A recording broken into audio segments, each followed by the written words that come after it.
சரி, அம்பேத்கர் அவர்கள்கிட்ட இரட்டை வாக்குரிமை அப்படின்னா என்னன்னா, அந்த காலத்துல தனி வாக்காளர்கள் தொகுதி கொண்டு வந்தாங்கன்னு சொன்னோம்ல. தலித் மக்களுக்கும் தனி வாக்காளர்கள் தொகுதி கொண்டு வந்தாங்க.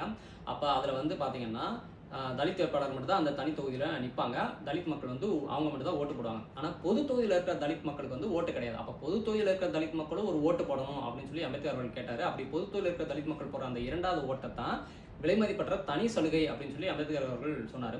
ஆனா 1942 தேர்தல் 32ல வந்து பூனா ஒப்பந்தம் போட்டதுக்கப்புறம் 1942 தேர்தலில் அதை எப்படி மாத்திட்டாங்க அப்படின்னா, கூட்டு தொகுதியா மாத்திட்டாங்க. அதாவது ஒரு தனி தொகுதியில தலித் வேட்பாளர்கள் நிற்பாங்கல்ல, அதுல பெஸ்ட் 4 வேட்பாளர்கள்ல தலித் மக்கள் மட்டும் ஓட்டு போட்டு தேர்ந்தெடுப்பாங்க.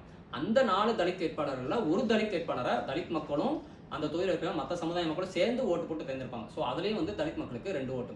ஆனால் 1952 தேர்தலில் அதை வந்து இரட்டை தொகுதி இல்லைன்னா இரட்டை உறுப்பினர் முறையாக மாற்றிட்டாங்க. அதாவது ஒரு தொகுதி இருக்குன்னா அதில் வந்து தலித் வேட்பாளரும் நிற்பாங்க, பொது வேட்பாளரும் நிற்பாங்க. அங்கே உள்ள மக்கள் 2 பேருக்கு ஒரு ஓட்டு போட்டு 2 பேருமே தேர்ந்தெடுப்பாங்க.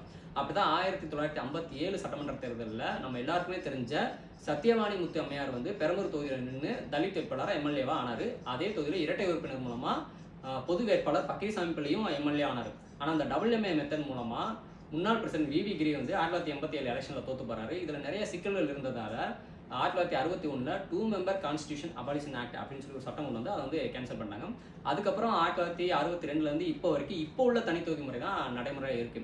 அதாவது இப்போ உள்ள தனித்தொகுதி அப்படின்னா அவங்க எல்லாருக்குமே தெரியும், அங்கே வந்து தலித் வேட்பாளர்கள் மட்டும் தான் நிற்பாங்க. ஆனால் எல்லா சமுதாய மக்களும் ஓட்டு போடுவாங்க, ஒரு ஓட்டு போடுவாங்க.